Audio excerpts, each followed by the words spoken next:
Welcome. My name's Beth Drucker, and I am the co-facilitator of Go Green Illinois. And my partner in this is Kim Stone. So Kim, give a wave. She's showing in front of a Park District property that she walked yesterday. This is the 64th meeting of Go Green Illinois. We are a affiliation group for community-based environmental groups. We have been growing, especially during COVID when we went online and virtual. It has increased our geographical spread. We now have contacts with people in about 40 different suburbs or exurbs of the Chicagoland area.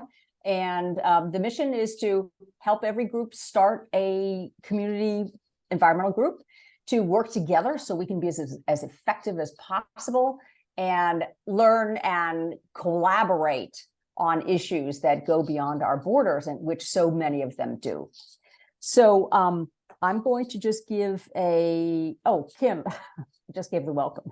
It's okay. So okay. I've got a few quick updates that address all of us. We are having a green buildings gathering tomorrow in Wilmette. If you are interested in trying to green the large residential buildings in your community and you'd like to sit in on that meeting, please let me know in the chat and I can tell you where it's happening. We're trying to keep tabs on the attendance.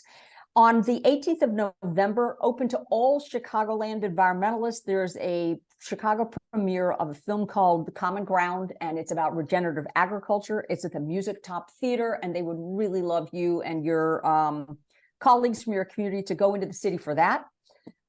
This is the season for looking ahead to winter fundraisers, friend raisers, different ways to bring people together when we can't be outside doing some of our popular events. This is the season of lots of leaf blowing. I wanted to remind all of you that Highland Park and Wilmette and Glencoe worked hard on a 18-month study to put together a document about leaf blowers. It is available. Kim Stone is going to put that link. If you are struggling in your community with the leaf blower issue, that would be the first place to go to. This was a long-term study with top experts, and it helps guide communities as to how to restrict or control leaf blowers. So that link is in the chat. Link is in the chat. But I just want to emphasize that it is still better to leave your leaves. Yes.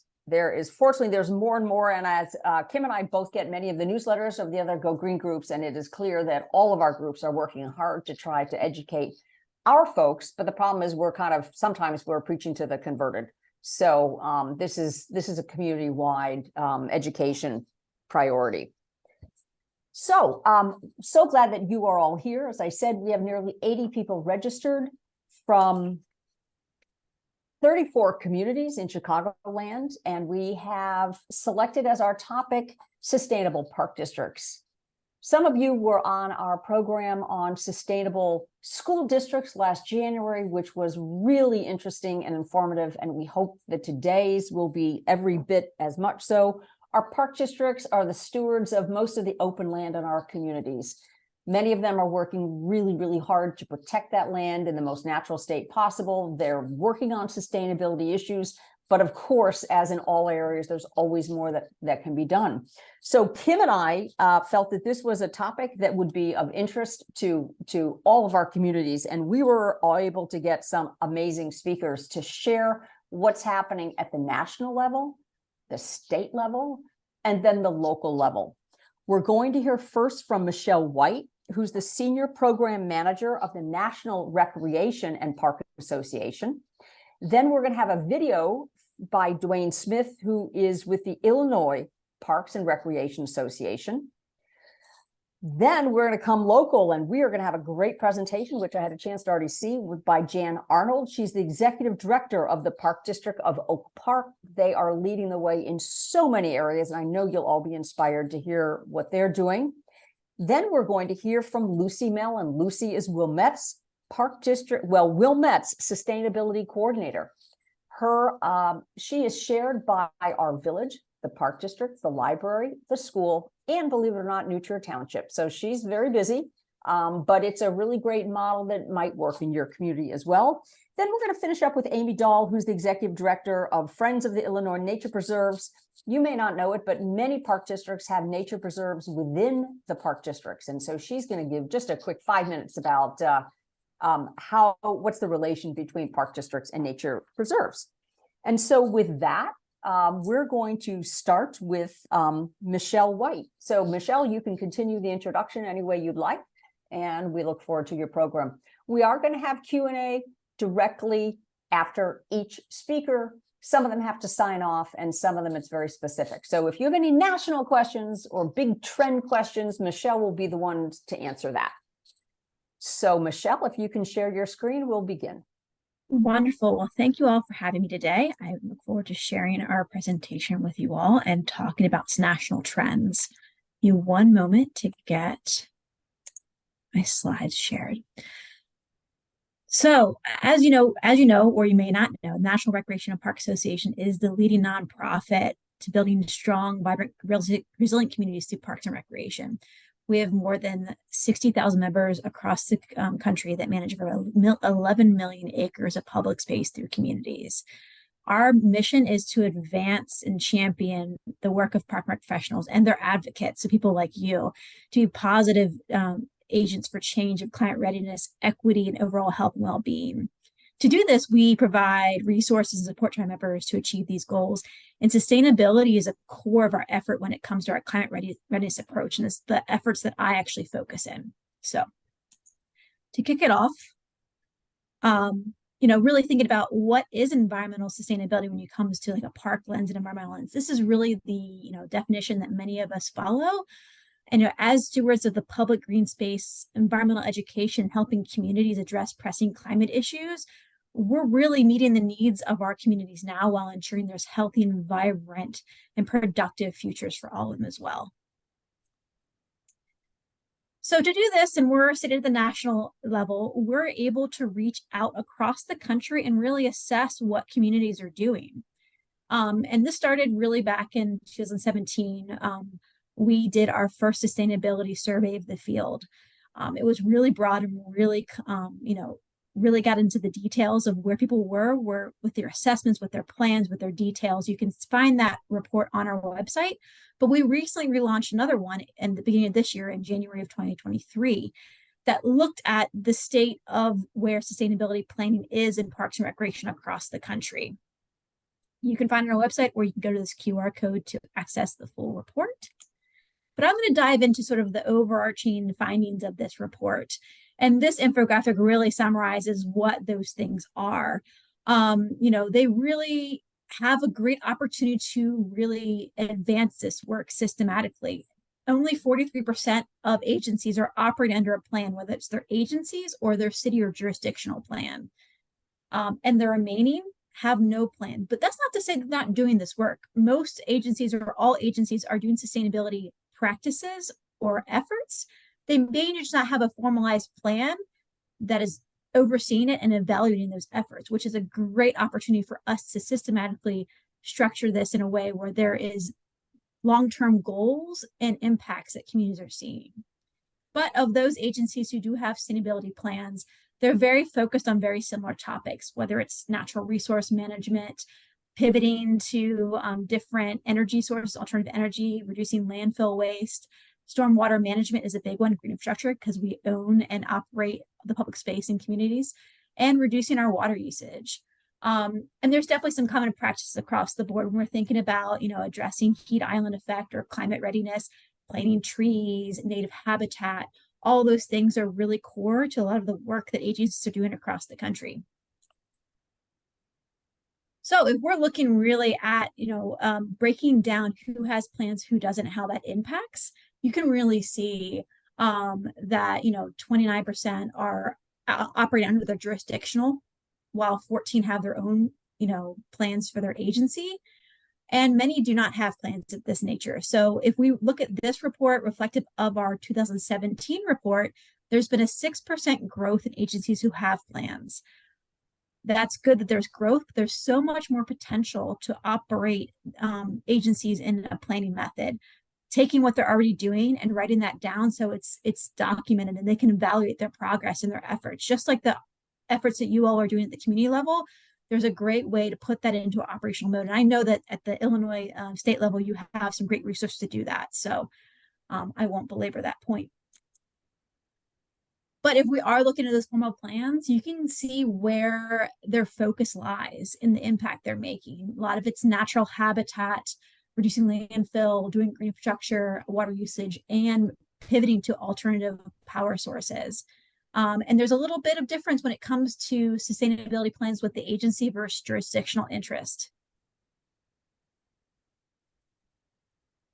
And more interesting for me, though, is looking at the elements that they're including in their plans and really what they're projecting to either advance or include in the next year to 3 to 5 years, or what they're not planning to really look at this point in time. You can see, you know, the ones we've already talked about are really, you know, tried and true in there, strong with numbers. But when you get to the ones that actually agencies need guidance on, because there's new, you know, technologies coming about, new trends, especially with alternative energy like leaf blowers and mowers and things pivoting to electric, there's opportunity for us to do more education and adoption in those areas so people get those items into their plannings and practices.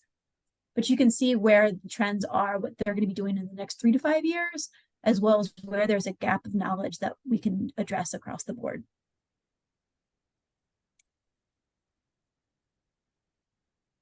And the great thing about our survey is that, you know, a lot of agencies are already doing community engagement. Community engagement is core to the work, we believe. If you're not setting your plans directly with what the community needs first and foremost, then you're missing, you know, a crucial step in making sure it's meeting your community needs.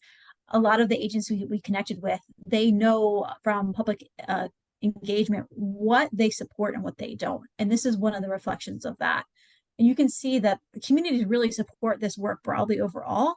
So we have that strength, if the ability to move these things from practice to plans, into evaluations, into policies. We have that effort and we have that strength. And it's just realizing that potential, I think, is the next step for a lot of agencies. And there's great potential in that work.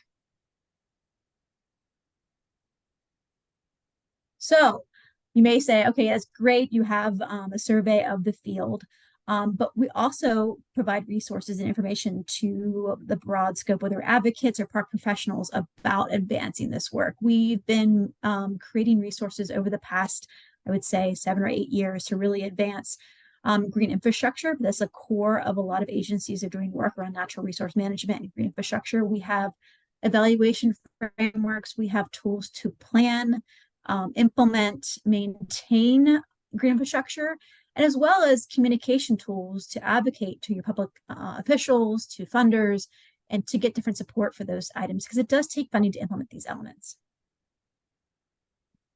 We also have green infrastructure certification courses and certificates that you can take to get more knowledge about how to implement these practices, not just toolkit, but actual training resources as well. And I would also say, when it comes to the native habitat scope, we have a whole another suite of resources that both park agencies and advocates alike can use. They were created in that vein. It's our Parks for Pollinators program. We have resources that walk you through incorporating more native habitat in your community, co-planning with your park agency and your community, and gives you sample practices, plans, and policies to do that work. That you can find the QR code here. And there's also an assessment you can take to see where your strengths lie in this work and where you can advance sort of that needle a little bit further. And we also have a community science program, our Parks for Pollinators Bio Blitz. We host that annually every September. We have about 80 agencies across the nation join us. And it's a way to engage your community in learning about the importance of parks, nature, native habitat, while also creating a biodiversity index for your agency or your community to see sort of where those strong points are with native habitat and where the weak points are to help your planning processes. And by entering, you're able to win prizes as well. They're random drawing. So just a little tidbit on that. We have plenty of other resources for everyone to access. We have an online network, NRPA Connect. If you're a member, you can join and you can talk to members across the country, ask questions, find resources, templates, and documents to help your work.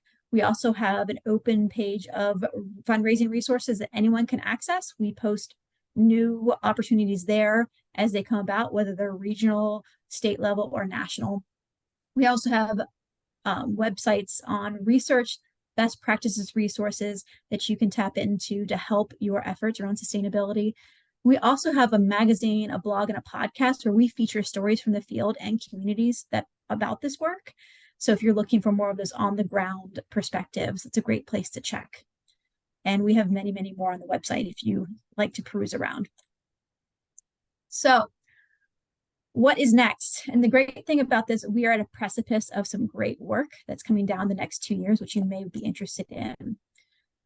We will be diving deep into sustainability planning over the next 2 years with a goal of hosting 3 virtual cohorts to help agencies and their community-based partners to advance sustainability practices and plans.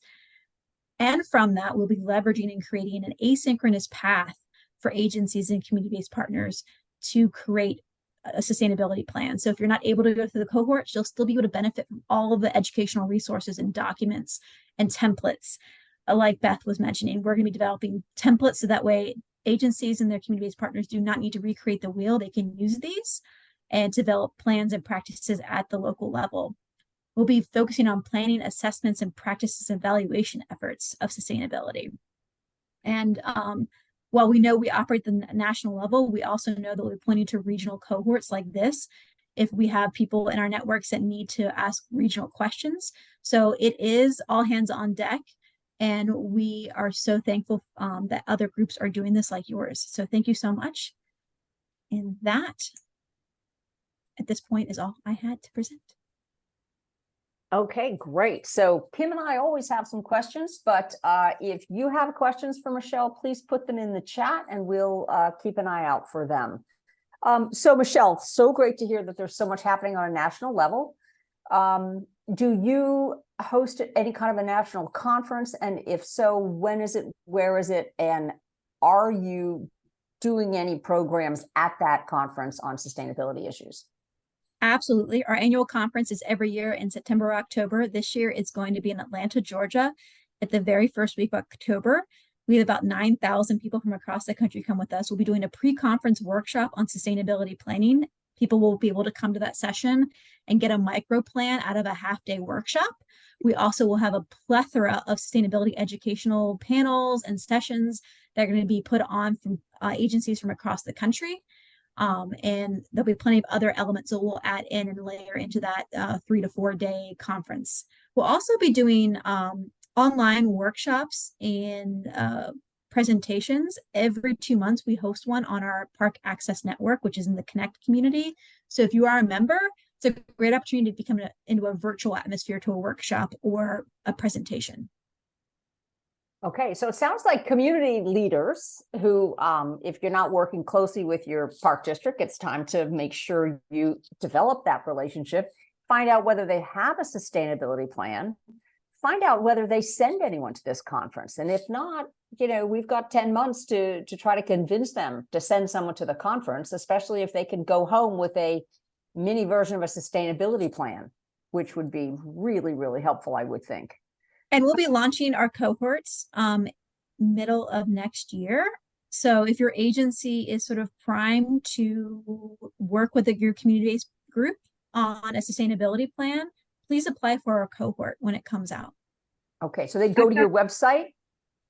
Yes, there will be a call for applicants for that process. And we can share more with you, Beth, if you'd like to share it with your network. Okay. And I've Kim? got a question as well. On the chart that you showed about what things parks and recreation agencies are actually doing. I'm going to go back to it by talking. Okay. I think it was one. Yeah, that one. Which one? No, one, the other direction, go forward. Yep, yeah. This one. So, it's not surprising to see that a lot of what they're currently doing is tree planting and changing the types of trees and species that they're planting to make sure that they're going to survive with climate change, green space, those sorts of things. But I'm just curious, the things that are more at the bottom of the list, vehicle fleets, changing their equipment to battery powered equipment, some of the renewable energy things, those are all in the 20% range. And I'm wondering if you have any ideas of, what the barriers are and how some of our groups might be able to help move things forward. And I know Jan's probably going to talk about this as well a little bit later. And I know that there's a couple of people from Green or Glenview on, and Glenview has geothermal and has wind on some of their buildings, and has electric Yeah. vehicles. I'm happy to speak on that. I think generally across the board, pivoting to those elements has an upfront cost, as well as what do you do with the resources you currently are using and how do you transition out of them. So there's a whole process in which you sort of do an assessment of the resources you have and when to sort of retire those elements or use certain vehicles for a very small scope of work. I think there's a lot of complications with funding, as well as when agencies go into transferring all of their fleet to electric or all their equipment to electric, and they don't anticipate electrical grid issues, recharge issues when it comes to that grid, and how they're going to actually have charging stations that are portable for their maintenance crews. So a lot of these conversations we're having with agencies and workshops, which we host with the our Interpay Connect channel. So they're seeing a lot of trial and error. And I think that's the best way to learn, and learning from others so you don't recreate those same mistakes. So, while a lot of this technology is ever evolving, things are getting better. The battery charges are getting longer, things are improving. And as well as there are some challenges with staff who are used to doing things a certain way and pivoting to other resources or different things and the practices associated with it. So I feel like those are the three prongs, and funding being one of the biggest ones when you're pivoting, because, a vehicle or a mower is a costly investment. Okay, I've got one more question that came in from the audience before Kim is going to set us up with a video from the Illinois Parks and Rec Association. One of our members, Seema Keshev, has been very involved in plastic reduction issues. Park districts often have food services, whether it's restaurants, snack bars. There may be also events where plastic use may be very widespread. Have you heard any park districts working in that area to try to reduce the plastic use? Absolutely. I believe it is Montgomery County or Prince George's County, Maryland. They've gone to all, like, most of their facilities are compost only. So even if people come in for, like, say, a birthday party to their pavilion, all of the materials need to be compostable. And you can actually buy in Walmart disposable utensils that are compostable at this point in time. So there's not an excuse for people not to do it if that is a policy of your agency. They have a whole plan in place and sort of an SOP and a practice that they do. We had a presentation from them at conference last year. So there are agencies that are putting a lot of, and that's just one example that came to mind as you're asking the question.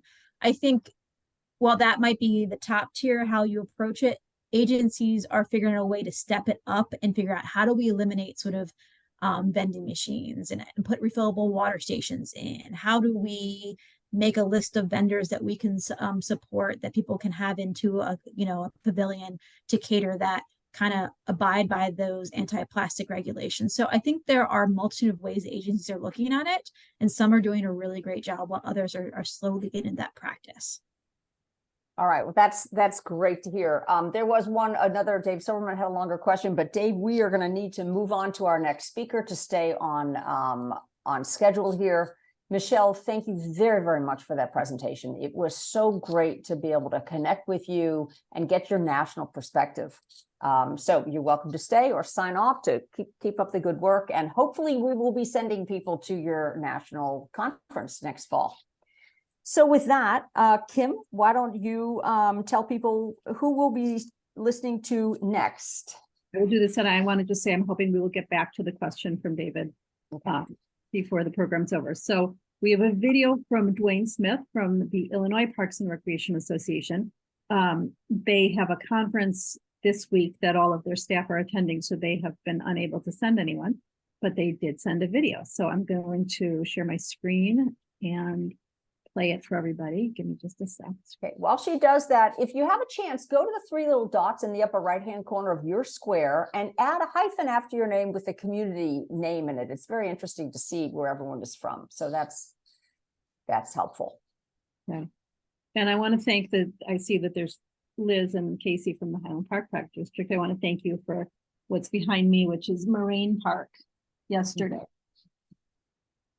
for reopening that. Okay, here's the video.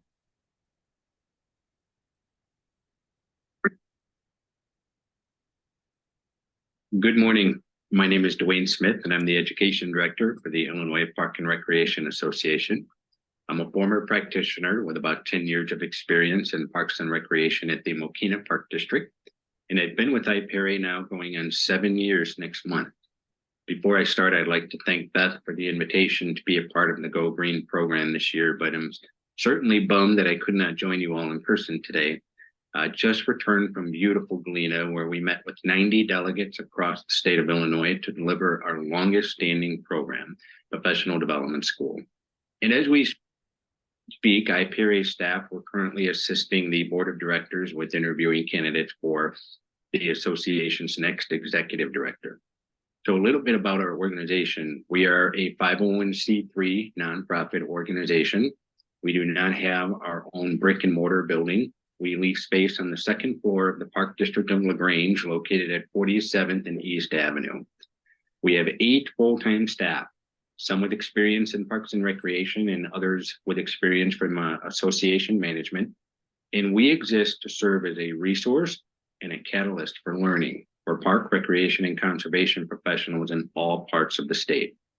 80% of our membership is based in the Chicago metropolitan area, but we are connected as far west as the Moline Rock Island area, as far south as Carbondale, and as far east as Lansing, Illinois. Our mission is to provide and promote exceptional standards of education, networking, and resources for all professionals in the Illinois park, recreation, and conservation community. Not only do we want to help professionals advance in their careers, we want them to be knowledgeable. We want them to be exemplary professionals so that they can better serve their communities and advocate for our industry as an essential service for the likes of important issues such as health and wellness and sustainability. IPRA is an individual-based membership, but we are an affiliate member organization of the National Recreation and Park Association. So what does that mean? Well, we play an important role in pushing advocacy efforts such as health and wellness, equity, and conservation at the state level. The industry consists of many special interests, much of which are reflected in the membership structure of IPRA. We have 2 special interest groups, the Parks and Natural Resource Management section and the Forest Preserve and Conservation section specifically, that have a shared focus on sustainability. Our annual Soaring to New Heights conference, which is offered in collaboration with our partner, the Illinois Association of Park Districts, located in Springfield, that is right around the corner in January at the Hyatt Regency Chicago. The conference program consists of about 160 sessions, 21 of which are focused specifically on parks and forest preserves and actually touch upon sustainability. Some of the topics include, but are not limited to, water feature management, electrification, urban forestry development and maintenance, described burns, and stream restoration. The Parks and Natural Resource Management section has offered a horticulture workshop focusing on the cultivation and management of plants and landscapes in public parks and recreational areas, specifically aesthetic design, plant health, and ecological sustainability. The Forest Preserve and Conservation section has offered a field day designed to educate practitioners about environmental conservation practices and awareness. Field day includes hands-on activities, demonstrations, and informational sessions covering topics such as wildlife preservation, sustainable agriculture, water conservation, and habitat restoration, all aiming to foster a deeper understanding and commitment to environmental stewardship. In addition to some of the sample programs just shared with you, our special interest groups advocate for sustainability through use of the IPRA Environmental Report Card, which was created by our association's environmental committee to help park agencies across Illinois assess their environmental impact and stewardship. We know that park agencies really are the first responders of sustainability. So the report card is beneficial in that it helps assess the sustainability of an agency's operations and policy. How green is it? What are they not doing? And more importantly, what can they do in the future? Additionally, completion of the environmental report card is one of the requirements an agency needs to meet when applying for the Illinois Distinguished Park and Recreation Accreditation, which is designed to improve the overall delivery of recreational services to the residents of Illinois through a voluntary comprehensive evaluation program. So that's a little bit about IPRA and our role in advocating and promoting sustainability. Your support for Park District staff to engage in the association plays an important role in sustainability awareness, so please encourage them to get involved. For questions, please check out our website at ilipra.org. And thank you again for the wonderful invitation to join you via Zoom recording, and I hope you have a great conference.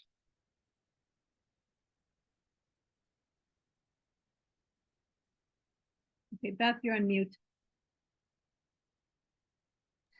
Okay, so Kim and I we may have some answers if people have brought questions since Duane's not available. Somebody, Dorsey Claire, asked about tree care. How do we have our park districts? How do we know whether they are taking care of our trees as well as they need to be? That's a huge issue because all of our trees are at risk.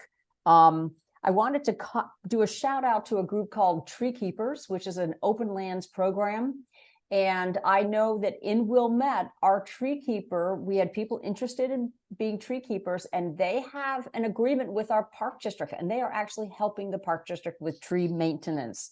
These are highly trained people who come in and actually volunteer for the community or the park district. So that's Tree Keepers of Open Lands. You could ask your park district if they're interested in that.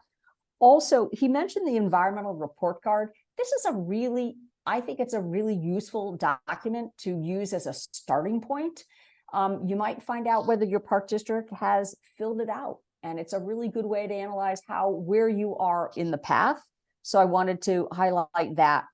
Also, I did talk to Duane about a need that it seems to me I have seen in our own park district, working hard on a sustainability plan. I'm sure any kind of template would be useful to any park district, and especially some guidance on financing solar energy, solar panels. Our park districts all have big buildings, and they could probably, many of them, be putting solar panel on those buildings, except the financing is very complicated. Lucy's going to talk briefly, she's going to touch on that.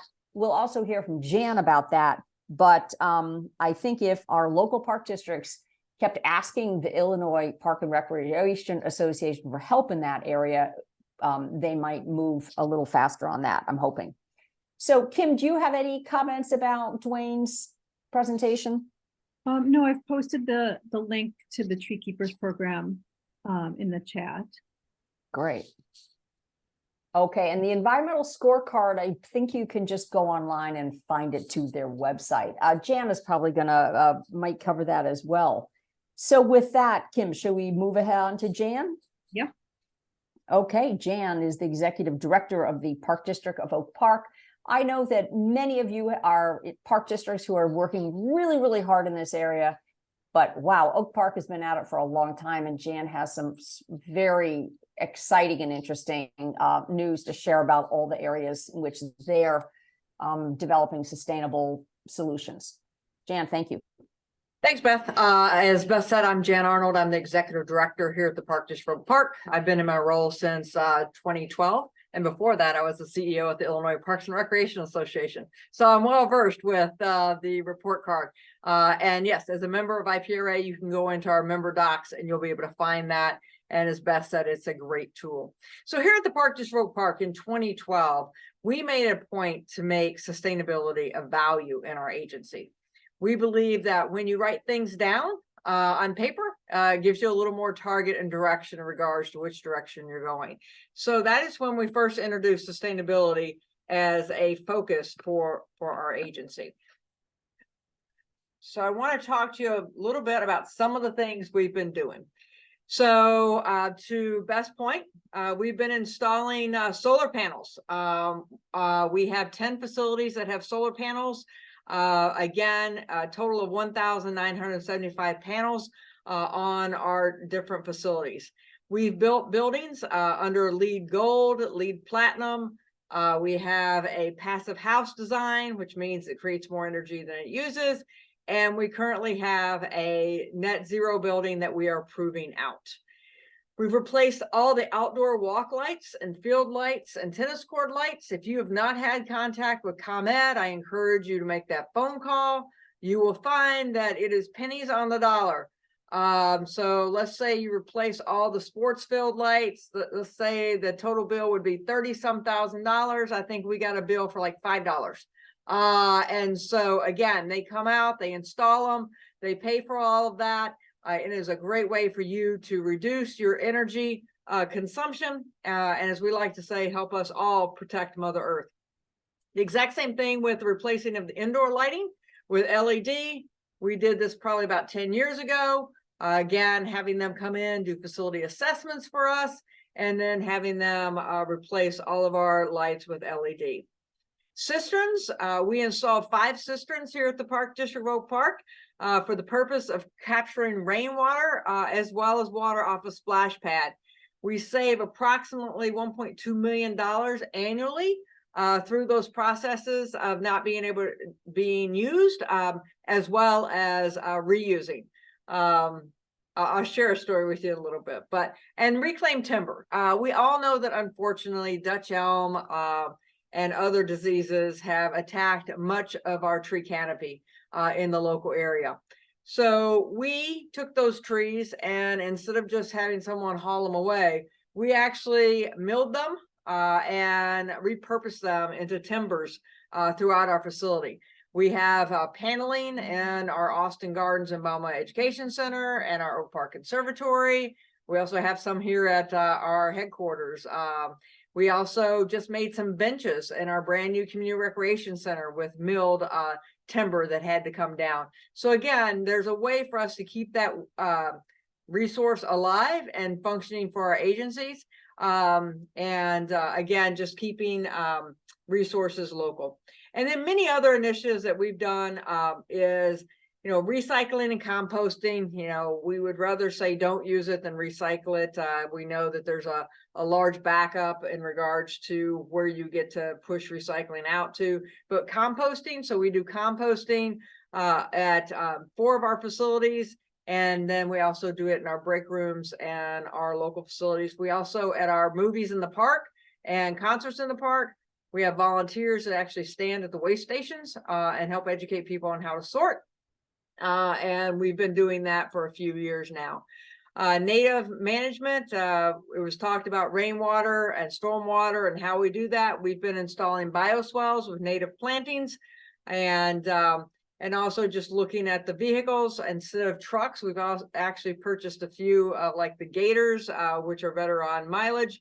We also have 2 hybrids in our system. Why hybrids instead of electrics? If anybody's tried to buy an electric vehicle lately, they're hard to come by. So we went with hybrid. We do a lot of city driving here in Oak Park, which is only 3.5 miles north-south and 1.5 miles east-west. And so that helps us with those components. We also have an electric vehicle that's scheduled to be delivered by the end of this month. So solar, I did say that we have over close to 2,000 panels. And we have them in 10 of our different facilities. As you can see, they range all over the place in regards to how many kilowatts. Our largest is our new facility with 321 kilowatts. And then Ridgeland follows closely with 256. And then our smaller ones have, 8.2 at the Berry Center or 9.4. But that does actually generate most of the energy that's needed at those smaller facilities. Ridgeland Commons solar system is a little unique in the sense that we started with 100,000 kilowatts and then we added another 156. We did this through a leasing program. We actually lease our roof to Realgy Energy. So they paid for all the solar and the install. We have a lease agreement with them, so we get a lower price on the solar. energy that we're utilizing in that space. That space has an ice rink as well as a swimming pool. So as you can imagine, it is a large use of energy. We also like to tap into as many grants as we can. We worked with our local greening group, which is called Planet Green, that supports many community groups, as well as Oak Park and River Forest. And they introduced us to Green Mountain Energy, and they had a Sun Club grant. They still are doing some funding. We received $100,000 from them to actually install solar, rainwater collection, which are the cylinders that we talked about earlier, as well as bees and tea composting. The way we did this was kind of like through a community challenge. So for every community member who signed a pledge that said that they would make a commitment to doing an action which will improve the community and Mother Earth, whether it's purchasing a hybrid vehicle or starting to compost or starting to recycle or using renewable bags, we had an agreement with them that for every person who made that pledge, we received money, which totaled up to $100,000 to be able to do that work. The Carroll Center was a building that was built, the part on the right that you can't see was the building that was built in the 1920s. This is currently a passive house design. It is our second fully electric facility that we have on site in Oak Park. And we put an expansion on it, and it has been verified by the state. We have geothermal, we have solar, we have native plantings and a bioswale. And again, we received a $588,000 grant from the Illinois Clean Energy Community Foundation to assist us in the cost of doing this project. But the neat thing about this project is it creates more energy than is actually used on site. So it also supports all of the park lights that we have on throughout the year. So again, a no-cost park from a lighting perspective. Our community recreation center, I just alluded to that. It's an all-electric facility, 43,000 square feet. It has solar all over it, all over the top, on the back awning, as well as on a parking canopy across the street. It is net zero design. We are working on proving that out now. And there's no gas generator. So we do have an elevator in this building, and most places have backup generators, which are gas. We do not on this one. We actually, I see I have a typo. But anyway, so we actually have backup battery packs. And so we store our energy on site. And the neat thing about this project is that we can actually disconnect from ComEd. So if there is a major power outage, we can literally disconnect this facility so that we can continue to generate solar. So the way normally it works is that if the power goes out, your solar stops producing any energy. But this facility allows us to disconnect from ComEd, continue to generate energy with the solar that we have on site, which allows us to be able to maintain operations with emergency facilities as well as with our lighting, and to maintain a nominal temperature. Remember, we won't be running our esports room or our fitness center, but we would be able to serve as a fallout shelter per se, a place, whether it's for cooling or warming in the community if need be. So I talked about those cisterns earlier, and we have them at the conservatory. We use them for watering our plants because we're growing plants year round.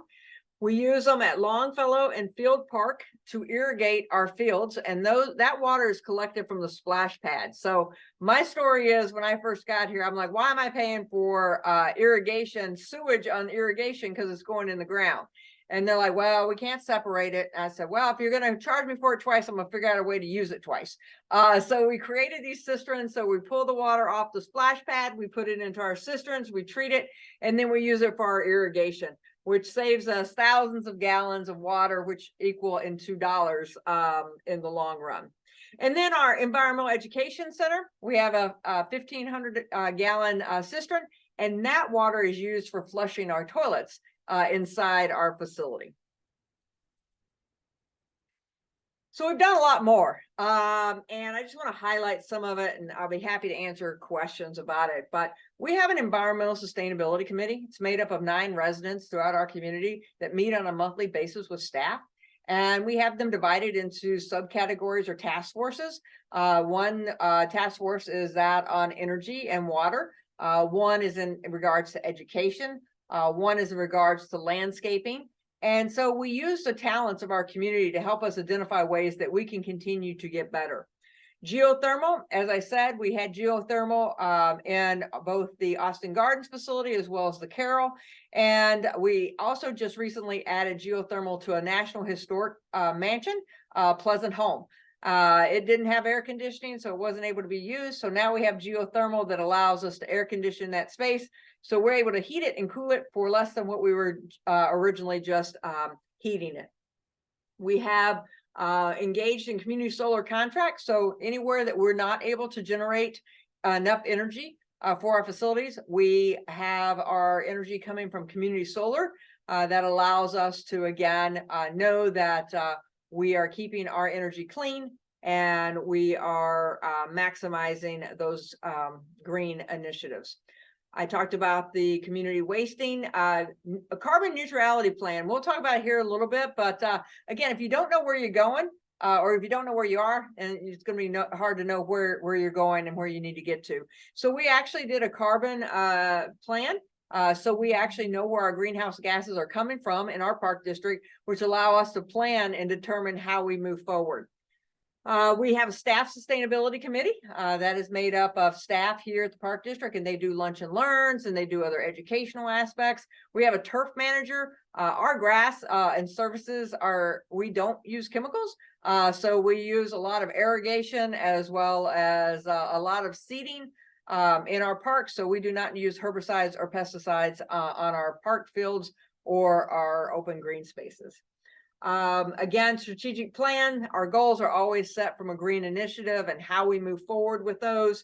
Another neat thing I'll show you here in a few minutes is that we switched to solar powered handheld equipment with weed whackers, blowers. We have a electric mower as well. And we were transporting those in a trailer, and one of our staff were like, hey, what if we put solar on there so they can just be charged while we're driving around and or when they're sitting overnight or later in the day, so that they're charged up and ready to go for the next day. So we did that. We're excited about that. We have our fleet. As I said, we have tools. We also have our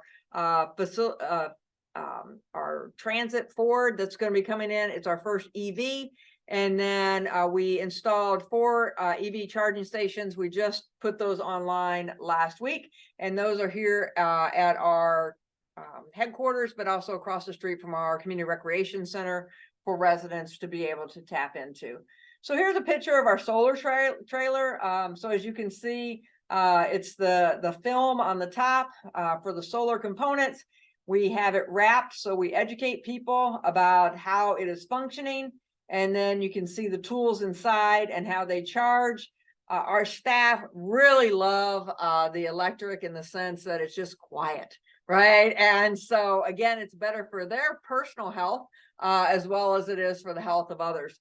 I heard you guys talk about leaf blowers in the very beginning. The Village of Oak Park actually banned gas-powered leaf blowers, and they're phasing them out right now. We've been without gas blowers for a number of years. But we know that it can be done. And we also know that the equipment is getting better and better. So when people tell you, well, I can't get the wet leaves, they can. Again, it's just a matter of commitment. Greenhouse gases, we took a complete inventory of our properties and looked at our information from 2016, 19, and 21. We use the same software that our village is using in order to collect that information. And as I said, it gives us an opportunity from a starting point. We were shocked when we saw where our greenhouse gases were coming from, because we thought it was going to come from our fleet driving around. But what we learned was it's actually the gas in our buildings. And so what that allows us to do is, like I said, we ended up buying a couple hybrids instead of just going with electric, because we're like, okay, hybrids in the city are not going to burn gas. They're going to work on that battery.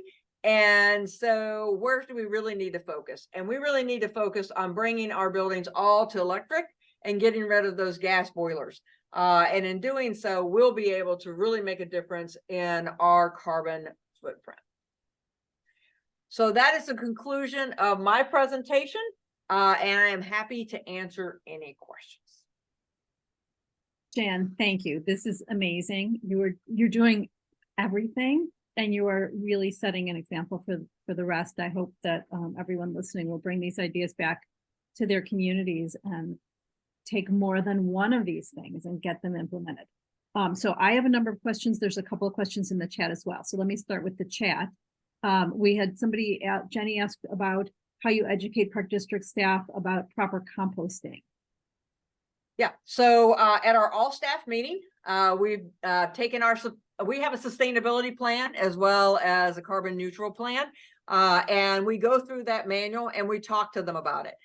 We also have pictures on the wall that show this is compostable, this is recyclable, and this is landfill. So we've done that from an educational standpoint. That's exactly what we do out at our concerts in the park. I will tell you that our elementary kids are really good because they do composting at the elementary schools. I think as we get older, we get a little more Set in our ways. And we're a little less willing to go that way. But yeah, we actually go through it at our all staff meeting. And then, like I said, we do lunch and learns. So again, just an opportunity to further emphasize the importance of those items. And then a couple people have asked whether you have a dedicated grant writer, whether there are specific programs for park districts to help with grant writing. And also this kind of leads to another question, which is whether you have a full-time sustainability person, how many sustainability people you have, whether it's integrated into everyone's jobs, how you manage that. Yeah. So the grant writers are our full-time staff, and we have many hats. And so I have written some myself. I have my superintendent of parks and planning, Chris Lindgren. He has written many, and he's worked directly with the Illinois Clean Energy Community Foundation. He and myself are the ones who have been writing those grants and securing them to allow us to do the work. And then my manager in buildings and parks, Nelson, he has been the one who's the point of contact with ComEd on all of our LEED initiatives, whether it was ball field lights, tennis court lights, or interior lights, to get those switched out from a savings standpoint. So again, it's kind of all hands on deck, and that's exactly the way we operate from a sustainability standpoint. I don't believe sustainability is one person's job. I believe it's everyone's job.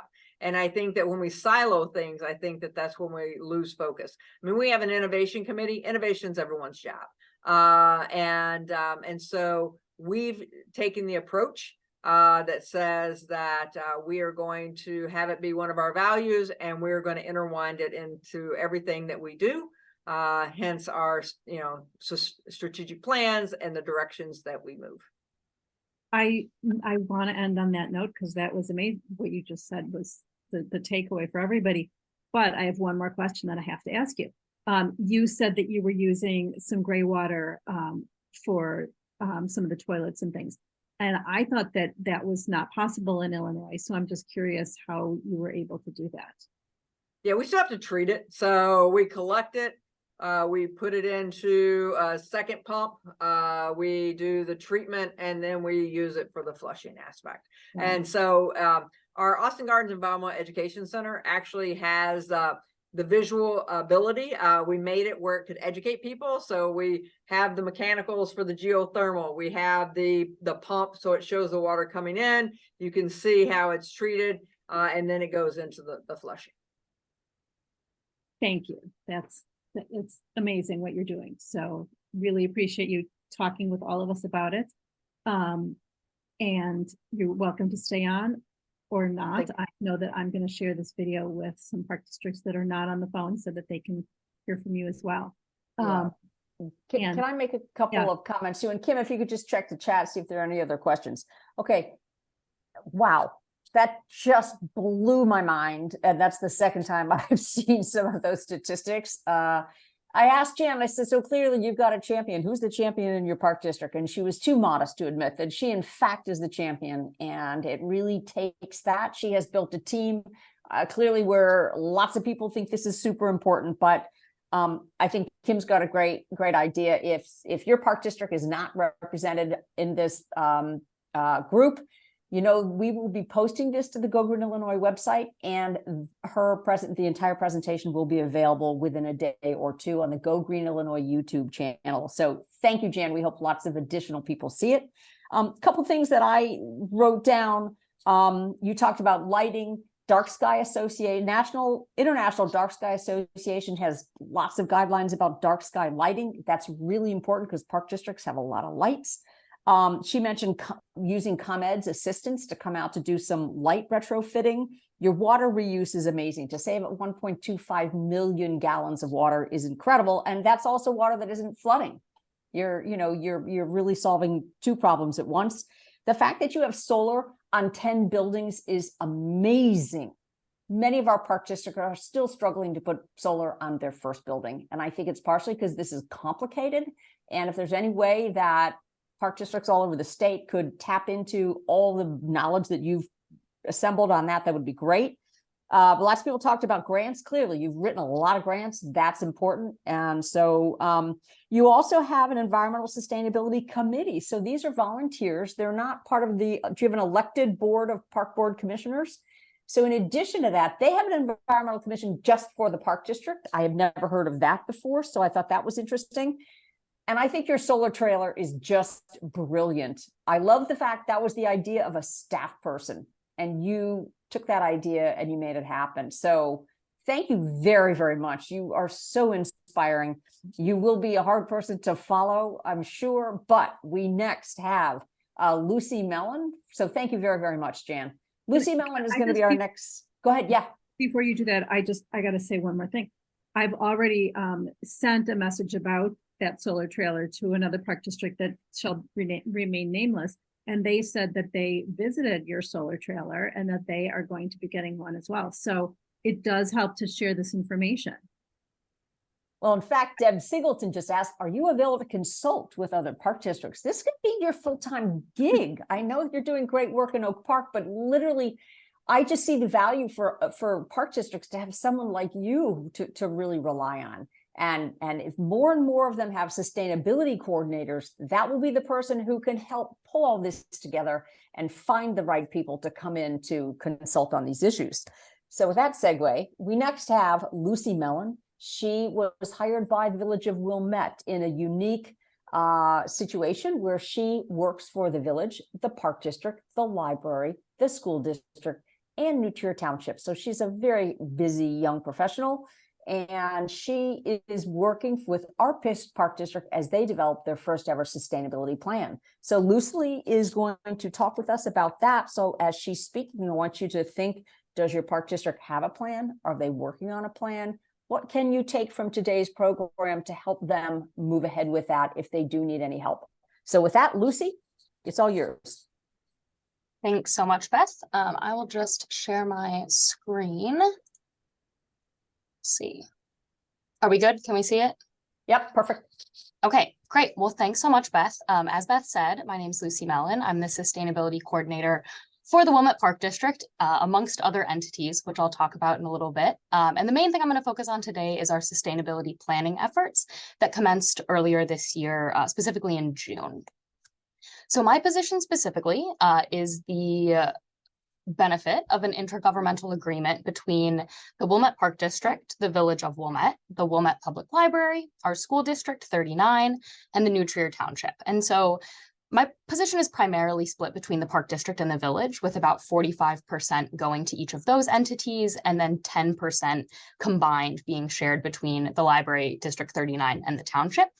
So that shakes out to be about an hour a week between those three smaller portions. Although it's not, specifically set to 1 hour, it can be kind of a loaded one way or another, where it's a heavier week or a heavier month working on a specific project with those entities. But then the Park District and the Village is essentially just a part-time position with each of those.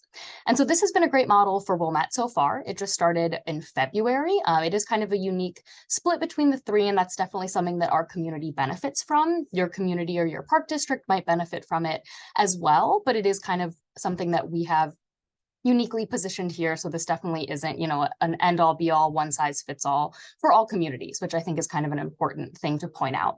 But the benefits of it, which there's been so many, are that both of these primary agencies get a part-time position. And so this is a position that they hadn't had before this year. And this gives a little bit more flexibility for these entities to have a position that is focused on sustainability. Also, the continuity between public entities.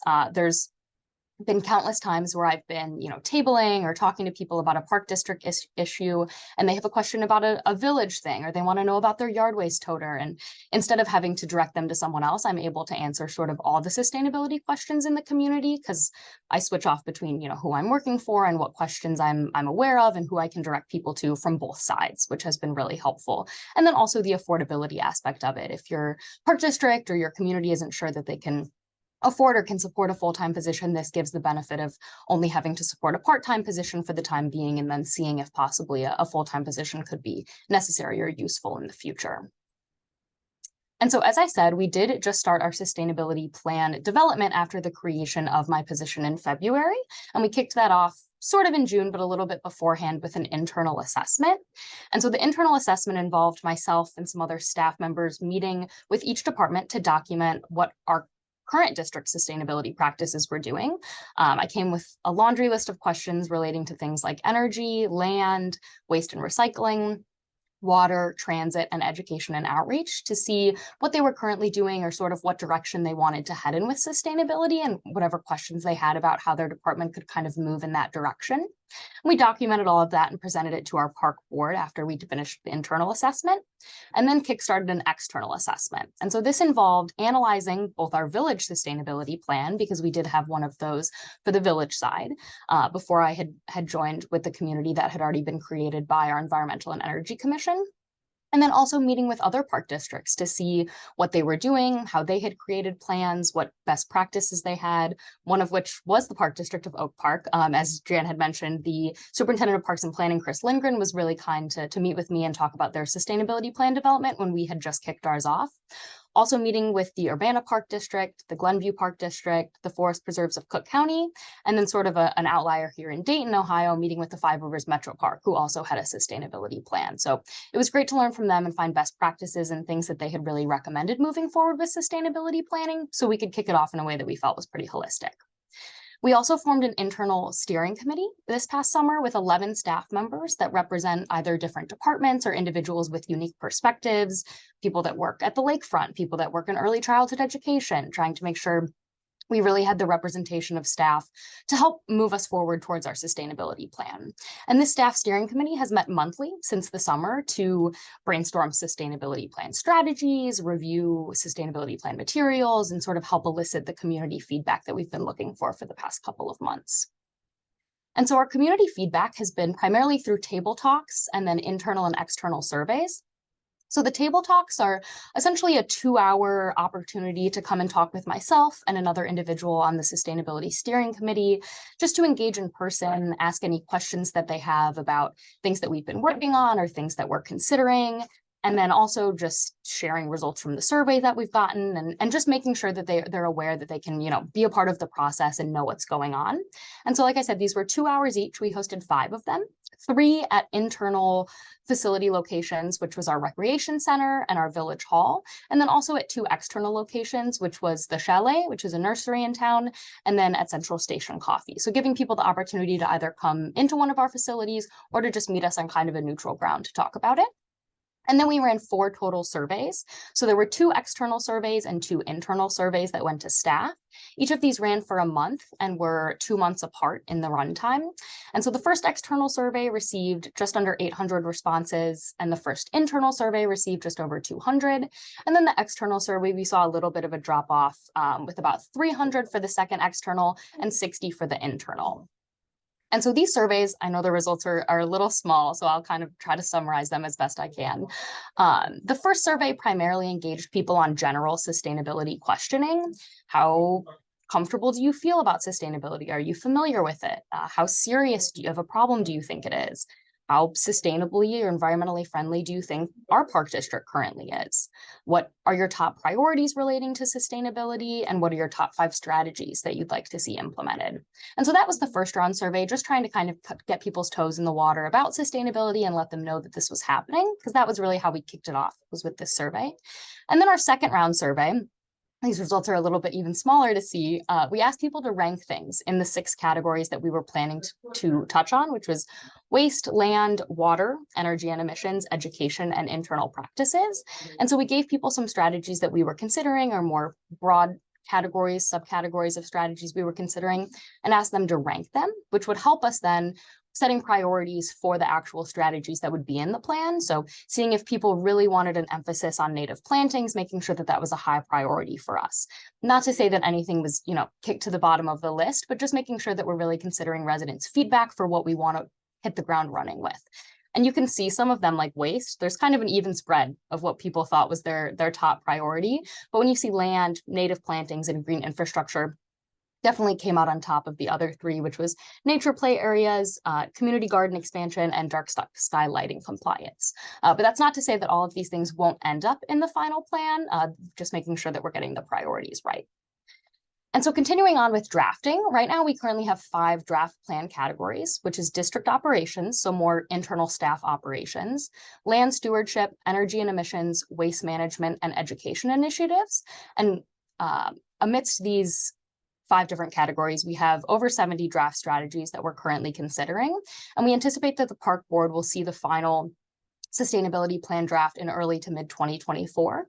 We're currently working through it with our staff committee, and then also trying to make the plan look a little bit prettier than the current Excel spreadsheet that it is right now. And so hopefully once that goes to the park board, we'll make sure that everyone is able to see what it looks like and what is contained in it.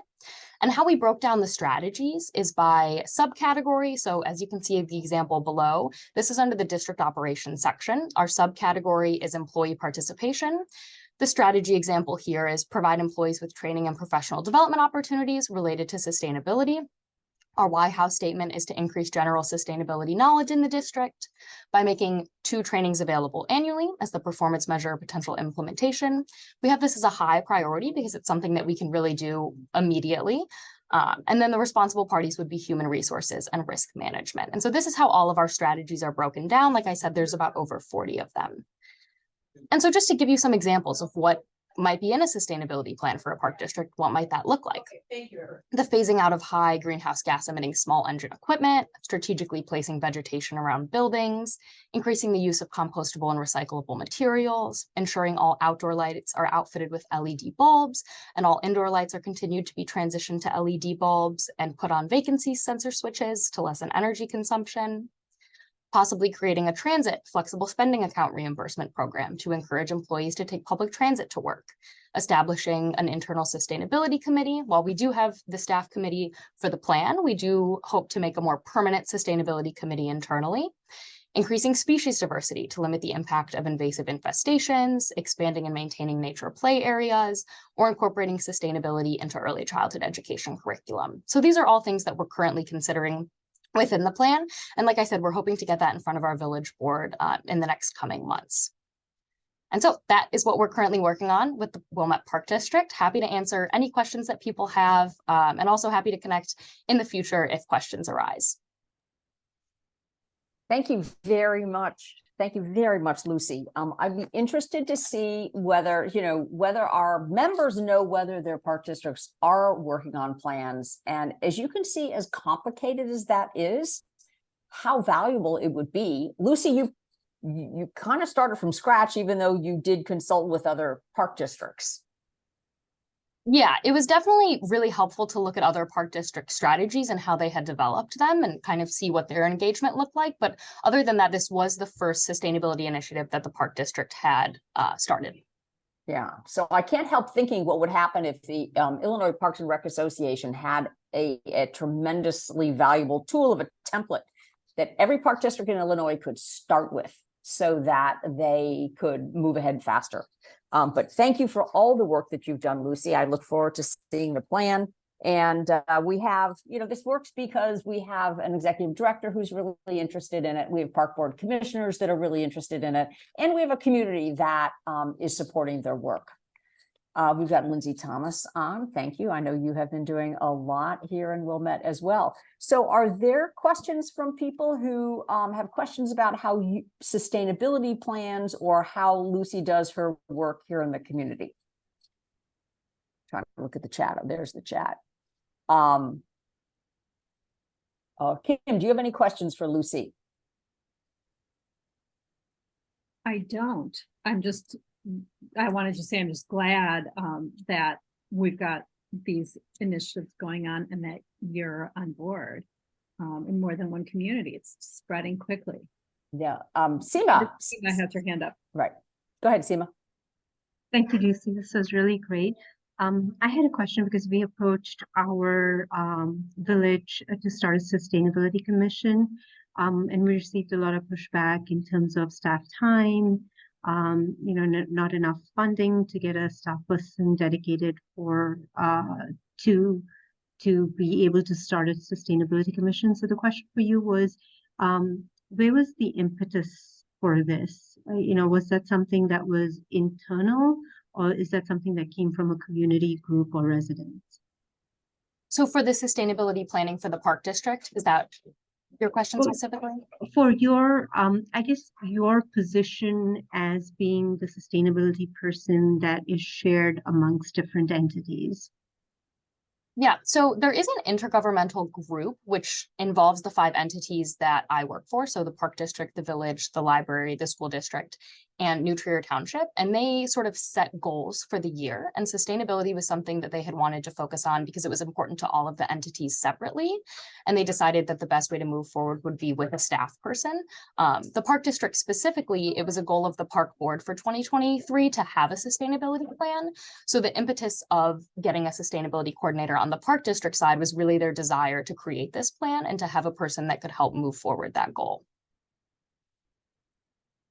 Thank you. Lindsay, Thomas, because you were already on the park board staff when we got our first sustainability coordinator, can you give us a minute on how this has worked for the park district? Sure. It's worked great. It's really nice that Lucy's office is in the same building that we are in. So Lucy works at a village hall, therefore she can come back and forth really easily between us and the village.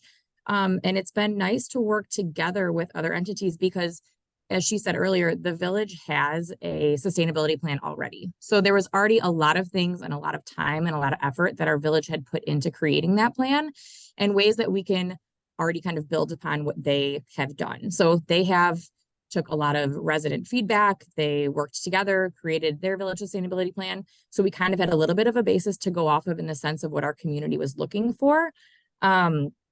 And since then, it's just kind of been really Lucy getting to know our park district and the ins and outs of what we do, meetings with you and Go Green, and coming to your guys, talks and your guys meetings, and really getting a better understanding of what you guys have heard from the community as well. So the position itself it's a very much community-based position. It's not a benefit to just one organization. It's a benefit to Wilmette as a whole. And we're really lucky that all of the organizations that Lucy is part of and working for and contributing to have really had a similar goal in mind to move forward with sustainability. So Wilmette, we're excited about it. And it's not just a benefit to us, it's to the entire community as a whole. Awesome. Thank you, Lindsay, for all the work you've done, both before she came and with Lucy when she got here. So someone said, after listening to Jan, someone put in the chat, hey, could we come see some of this great stuff you've done in Oak Park? And so I just said, if you'd like to have a tour of some of Oak Park's amazing sustainability successes, write it in the chat, Jan, and then we can see whether Jan might host some other park districts and community members, because it would be amazing to see some of that firsthand.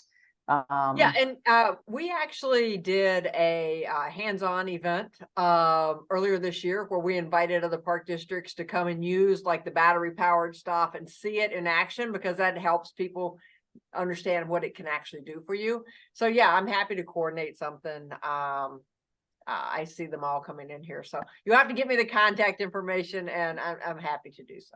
Okay, awesome. Because all the people here get invitations to our meetings, we could easily say, if you want to do a little open house for our members, I'm sure you'd get a lot of people.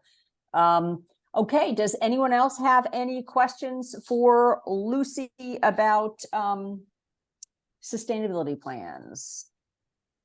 If not, we're going to move on to Amy Dahl.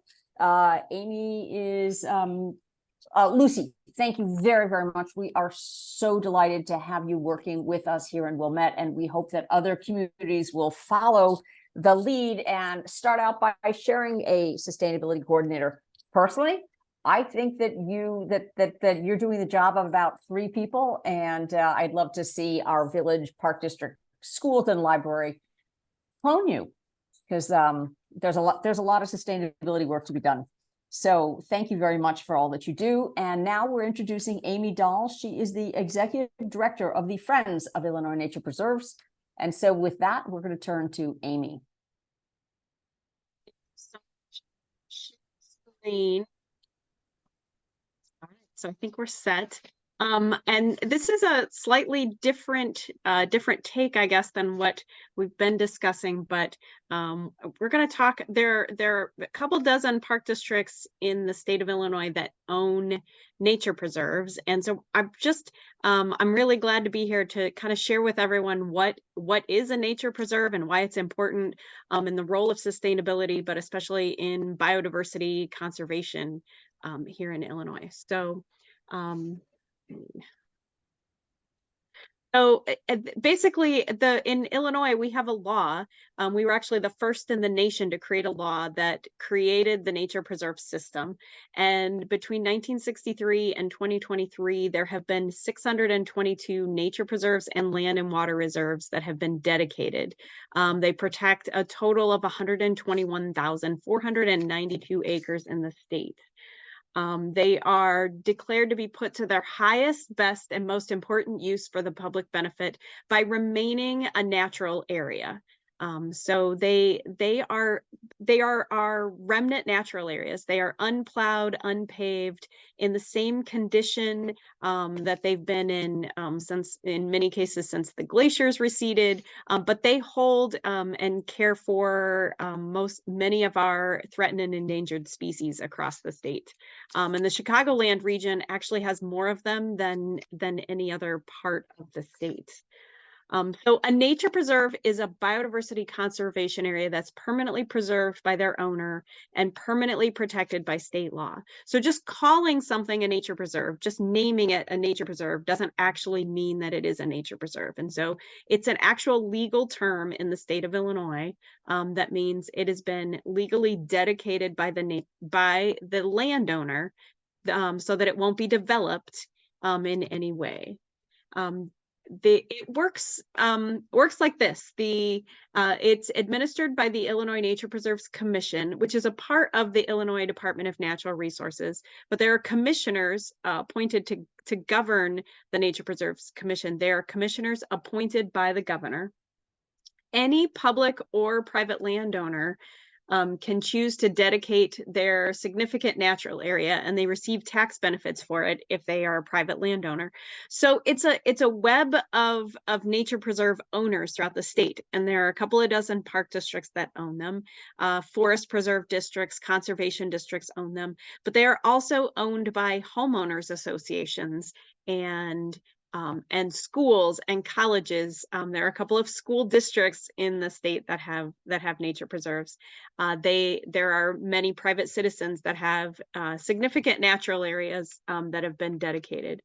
The Illinois Nature Preserves Commission approves the site dedication, and then they also help ensure its protection and management. So the stewardship activities that are required, and I think Duane's video talked about some of the stewardship activities that they do education about, but removal of invasive species, prescribed fire, all of those things are important part of taking care of a nature preserve. So a nature preserve is not the same as a forest preserve, and we do have a naming problem with things here in Illinois. We have forest preserve districts that actually protect more than woodlands and forests, and many forest preserve districts own nature preserves. But it is a different it's a different name. It's a different legal dedication. The landowner retains ownership. It doesn't become the property of someone else. But the protection is permanent. It creates this enduring system, and that the words enduring system are actually in the law.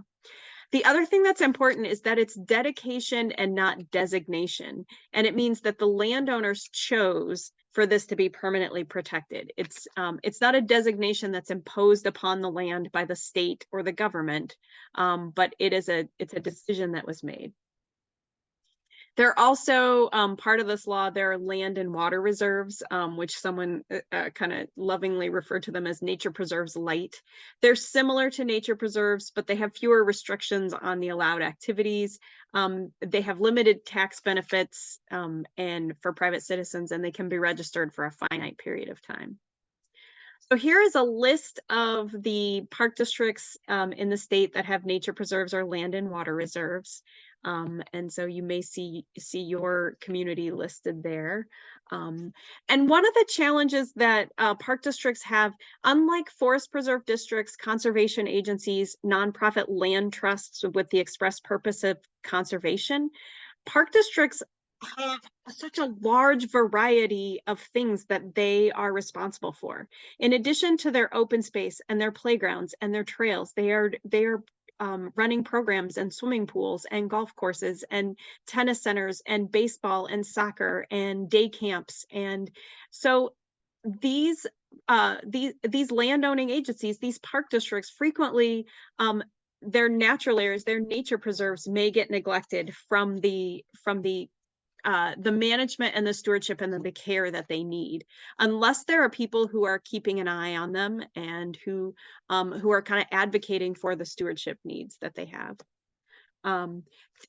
Other park districts own high quality remnant natural areas. We call them remnants. They have never been, they still maintain their natural qualities that they've had for thousands of years.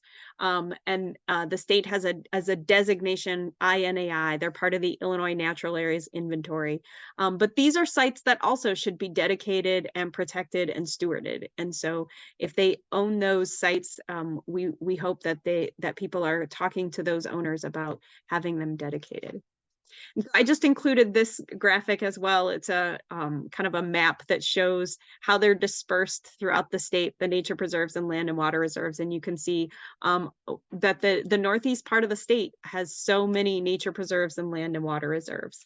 And then the map on the right just shows how few state staff there are that are responsible for helping provide care and protection, which is why, and I can go much longer into why Friends of Illinois Nature Preserves existed as far as the nonprofit to support the system. But I will stop there and answer any questions that anybody might have. And I will stop sharing my screen as well. Okay, thank you, Amy. Amy and I met at the Open Lands Lunch, and we started talking about the fact that a number of our communities do have park districts. So some of you may be surprised. Going to read out the names of the communities that are active in our organization that own nature preserves: Barrington, Crystal Lake, Downers Grove, Glenview, Highland Park, Long Grove, Morton Grove, and Palatine are all groups that we often have as part of our group. So if you're in any of those communities, you can find out more about the nature preserves within your park districts. But all of our park districts have incredibly valuable natural areas. And as we all know, but many of the other people in our communities don't, these areas need a lot of maintenance. And so one thing that our park district is working hard on is trying to get the staff that's knowledgeable enough about these natural areas. It's not cutting, blowing, and trimming. It is much more complicated than that. And so that is something that I hope that all of our park districts are doing in your communities as well, is stepping up the commitment and the investment in the natural part of the park district mission. There's a lot of pressure to do the recreational piece, and I think our groups can be the voice of the natural piece and the sustainability piece. So that concludes. Thank you very much, Amy. I'm so glad you were able to come on with us. That concludes the program for the day, and we've gathered the questions. I will say, Jan, there is lots of excitement about coming to Oak Park to see what you have done. So if you want to set that up, we will carpool in our EVs and come to Oak Park and see what you're doing, maybe in the spring when the weather is a little bit more reliably good. So with that, all of our speakers, you are welcome to stay on, or not. We're now going to have a half an hour where we share reports from the various different communities about what's going on that's not related to park districts. But for all of you who do work for park districts, who are elected officials for park districts, village government statistics, thank you so much for coming and spending 90 minutes with us. We hope you will take home some really good tips and connections that can help you make progress in your own park district, in your own communities. And so we hope that the Go Green group members who are able to stay can listen to what's going on in everybody's communities. So with that, not everybody wants to do a report. So sometimes we spend too much time calling on people that aren't prepared to do a report. So if you'd like to do a report, regardless of alphabetical order, would you type in the name of your community in the chat, and Kim and I will keep track of that. But I know for a fact that Glen Ellen always has something to talk about. Jacqueline, do you want to do a quick report? And then Glenview, I know you always do as well. Seema, I know you do as well. So let's start with Glen Ellen, Glenview, and Vernon Hills in that order. Thanks, Beth. I'm just going to stay off video because I'm a little under the weather. Okay. But just an update from Glen Ellen. So we had in conjunction with our park district's pumpkin smash event, we held a mini recycling event where we collected items with flat can. They collect aerosol cans, paints, textiles, car seats, batteries, some other hard to recycle items. We also had junk luggers there to collect electronics, and DART to take styrofoam. So between the three vendors, we were able to collect over 3,000 pounds of hazardous material that's going to stay out of the landfills, that's going to get recycled. And then the park district had almost 9,000 pounds of pumpkins. So it was quite an impactful 2 hours that we had. That was kind of our last bigger event. We also are working with Rubicon. I don't know if any of you are familiar with this program, Trash or Treasure. They sponsored a candy wrapper recycling program. So we also did that with some downtown businesses in conjunction with the Halloween events that took place in Glen Ellen at the end of the month. So still working on that. And then we don't have any other events coming up. Just one personal note, I'm speaking tomorrow night as part of the Illinois Environmental Council Town Hall on Zero Waste. I'm presenting about pushing for a statewide polystyrene foam foodware ban in 2024. And Amy Bertucci, also Go Green member, is going to be speaking about composting. So if you are free tomorrow night at 7 o'clock, please join. I'll drop the link in the chat. Okay, great. Thanks. Always have a great report there. How about Sherry Latosh from Glenview, please? From Green or Glenview? So we do a lot of advocacy work and have spent the better part of the last 3 months working with the village, making our voices heard on the village budget and the kind of sustainability initiatives they ought to be budgeting through hard money, not through grant money, which is mostly how sustainability gets done in Glenview. If a grant can be found, then the village will match the dollars. But we're trying to push them in a direction where it becomes planning for sustainability projects is embedded in their capital improvement projects. So we're working on that. And I'd be real curious to hear from other communities about how sustainability initiatives get implemented, where the money comes from, how much of it is hard money versus soft money from grants. Apart from that, we don't have any upcoming programs, but I would be interested in hearing how it works in other communities. Thank you. Okay, thank you so much. How about Winnetka, please? Hi, everyone.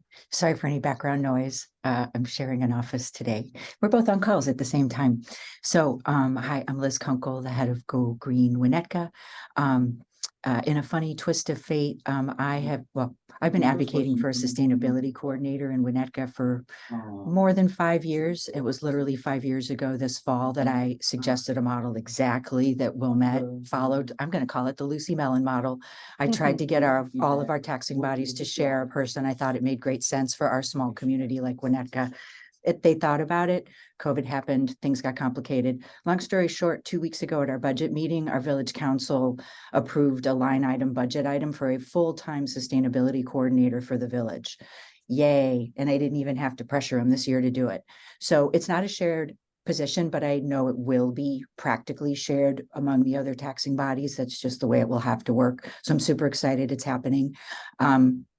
And again, thanks to everybody in this group for sharing all the resources and info to help make things like that happen.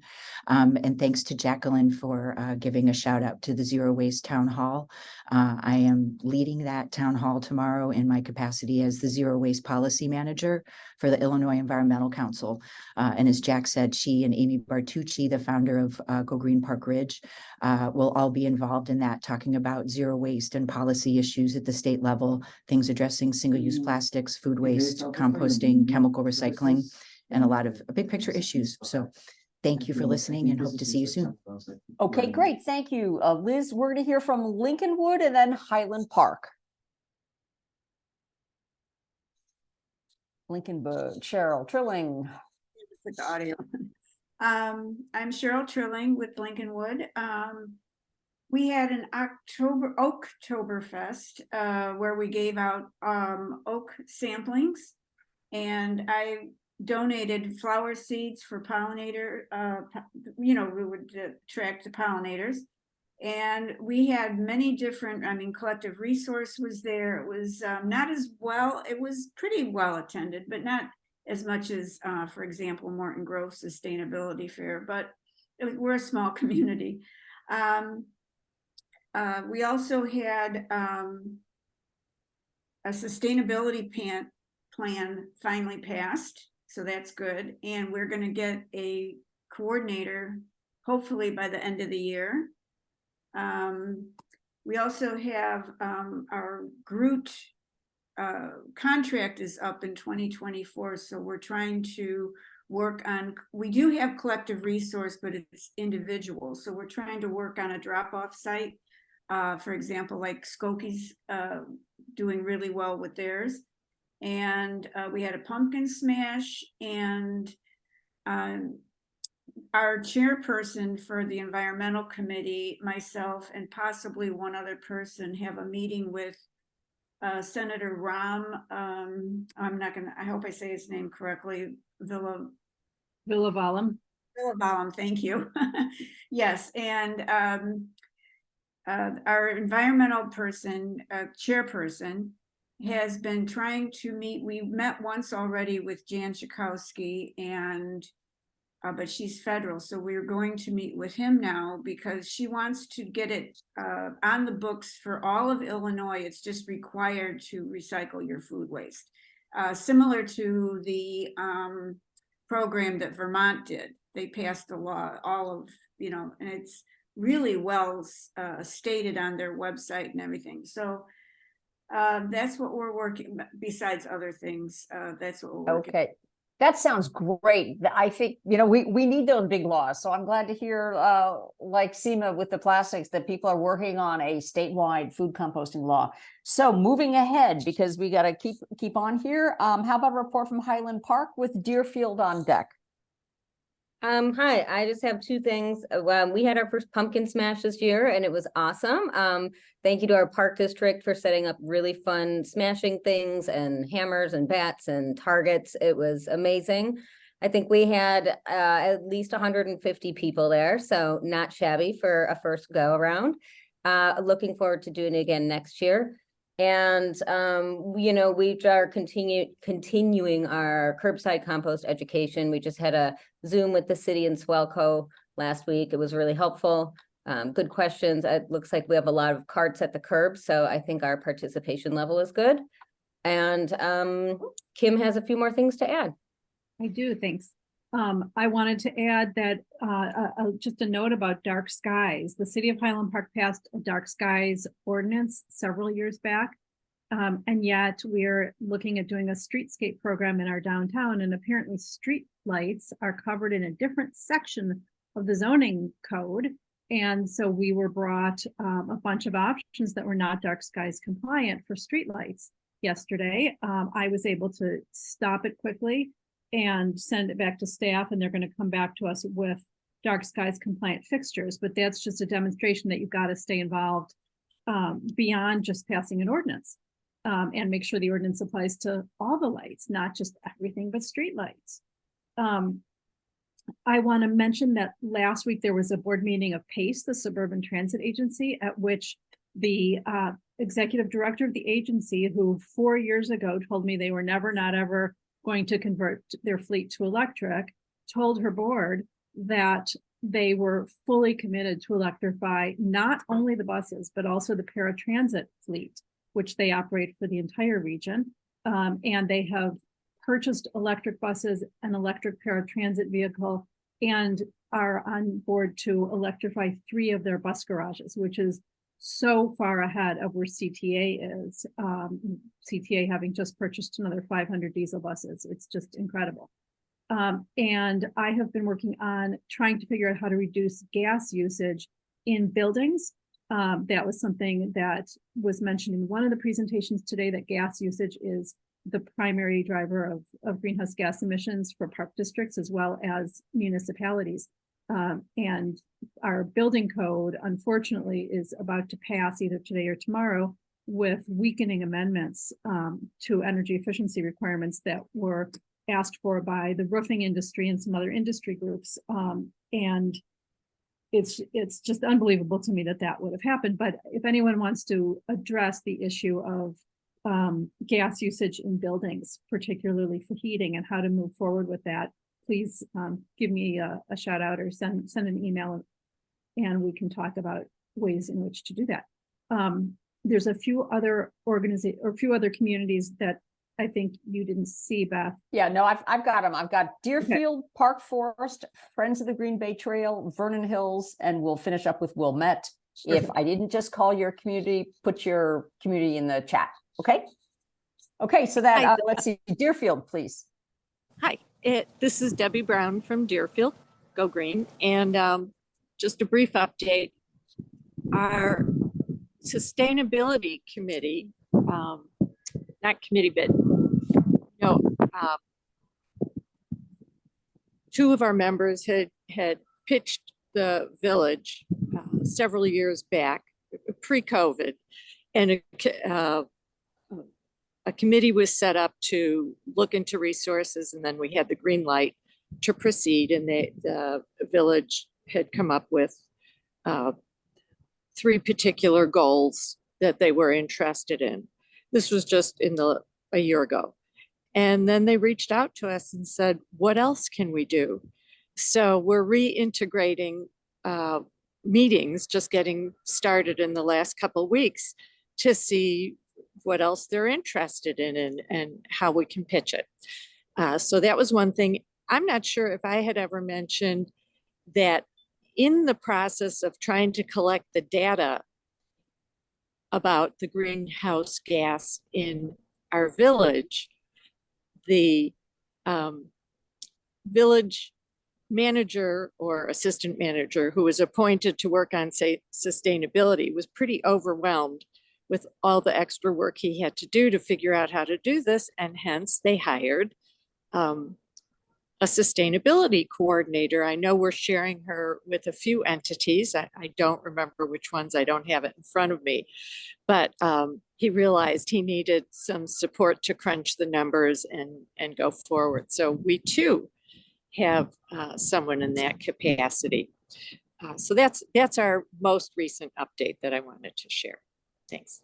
Oh, and I wanted to thank our park district because they were on, Jason was on from Deerfield's Park District today. And so I hope he's chomping at the bit with lots of good ideas. I'll chat with him and see how he sees this whole thing. Great. Thank you so much. Let's hear from Park Forest, please.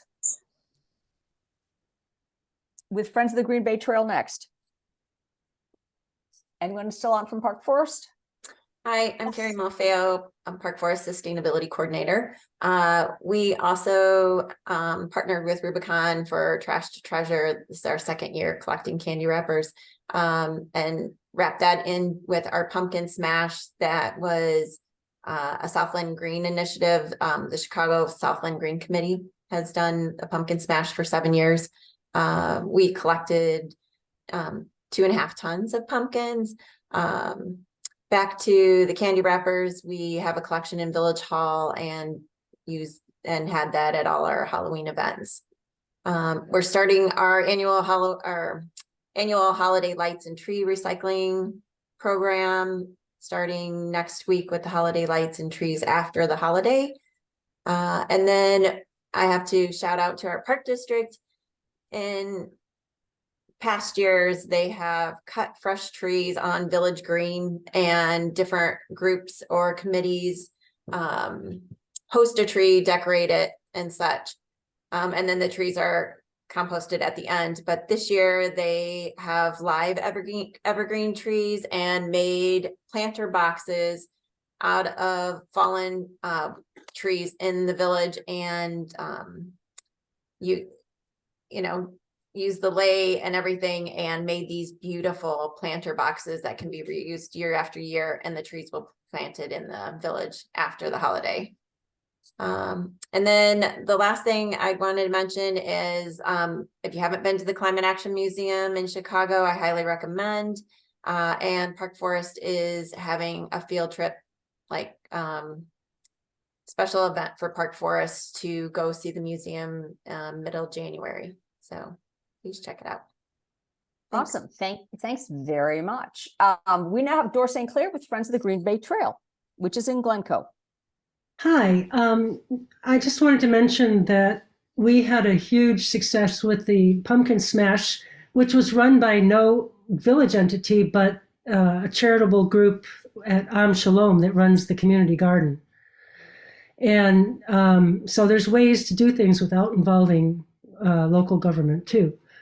And I'm with the Friends of the Green Bay Trail, and we put the trail to bed this last Saturday, next Saturday at Takeoff Center, which is our Park District Community Center. We're going to have seed cleaning and separating, and it's kind of a fun activity, and it's inside. That'll be from 9 o'clock until noon. And then the next thing coming up will be some winter solstice, where we dress up in lights and run around like crazy people and have a bonfire and sing songs. And that will be at Shelton Park on December 21st. Thank you. Okay, great. Thanks. Now, how about Vernon Hills? I am Seema from Go Green Vernon Hills. So we were invited a few weeks ago by our park district to give input to their 5-year strategic plan. And one of the big things that we had said to them is that they need to have a sustainability commission, a sustainability plan. And we invited them to today's meeting as well. So hopefully we'll send them the recording because they weren't able to make it for the meeting. But we're partnering more with our park district and also talking about hopefully a table for solar or EV for Earth Day next year. And Jay Futterman is helping us with that. So that's great. That's new for us in terms of partnering with the park district. Secondly, as far as the village is concerned, I spoke about us approaching them to start a sustainability commission. It was a little surprising to me because, I thought that we were very close to getting them to a yes. Last year, we were able to get them to sign the Greenest Region Compact. And we had a high school student, a college student, and a few members from Go Green that approached them, and they were village trustees that actually asked for this meeting to talk about a sustainability commission, but there was significant pushback. So we're going back to the drawing table and seeing if we can engage more residents. and try to push the conversation forward. I think one of the things that may have sidetracked this is also that we're pushing for a single-use bag policy in Vernon Hills. And there is a lot of concern about that policy and the petition that we've put out to the residents to ask for a single-use bag policy. And lastly, the last thing I'll say is, we also do a lot of advocacy work. So one of the things that we're working on in conjunction with the Coalition for Plastic Reduction is to bring a deposit return law for beverage containers in Illinois. There's a bill right now, SB 85 by Senator Laura Murphy. And one of the big pushbacks is from municipalities concerned about the rates going up for waste and recycling pickup. So I would ask this group here, which is very closely connected to their municipal government, if somebody has the ear of anybody in their municipal governments to talk about this, I would welcome that opportunity. I'm trying to get more support from municipal governments on this. So would love to get some help from this group. And that's it from our end. Okay, thank you. Thank you so much. Now, I am from Wilmette. I'll be doing the last report unless there's someone from Northbrook or I haven't called on your community and you would like to do a report. Northbrook has just established a bag fee in Northbrook. I guess it's starting in January. So that's a big deal and something that perhaps we can replicate in our communities. Okay, so in Wilmette, we've done a pumpkin smash again. We did an EV car show in September, the solar tour, and a bike show. That was all very popular. We have a brand new waste hauling contract with LRS, and not only have they closed the winter gap for food compost collection, but it is going to be available to all of our commercial buildings. That is restaurants, residential buildings. That is huge news. I just heard that today. Tomorrow, there is a green building meeting. It's at 4 to 6 p.m. It's in Wilmette because it's a small group here. Let me know whether you want to come. It is being hosted by 1616 Sheridan Road. If you're at all interested in doing this in your community, come sit in and see if you can't replicate that. Both of our school districts, high school and K-8, are having sustainability meetings. If your high school does not have a sustainability committee, that would be a great thing to try to start. We're hosting a TEDx salon where I'll be interviewing Jen Walling. She's the head of the Illinois Environmental Council. We'd love to have you live in Wilmette for that on the 28th of November. I recently spoke at Wheeling High School. I've been doing this for years. I don't speak it even at my own local high school. It made me realize if any of you have connections, try to get in to do a short talk to any group that's willing to hear you. This is how we spread the message beyond our fold. We are looking at, we're reinvigorating our business partners for Greener Wilmette program and really working on our green buildings. So that's most of what we're doing in Wilmette. We quiet down a little bit after a very busy summer and fall. And with that, I'm going to hand it over to Kim. Oh, someone's going to give a Park Ridge update, Cindy Grau. And then we're going to turn it over to Kim Stone. So Cindy Grau. She's unmuted, but no, you're muted again. Cindy's from Park Ridge.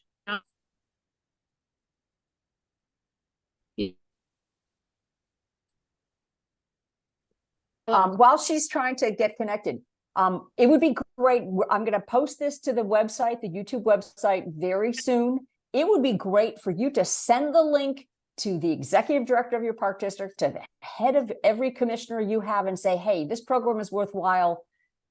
Tell them, some highlights you think they should definitely hear, and that will really encourage more people to view it. So please feel free. Please, I urge you to send the link to your park districts. Cindy, are you able to speak? I hope so. I'm doing my phone. No. No, it sounds like you're underwater. Cindy, could you type in your update into the chat because your audio isn't working?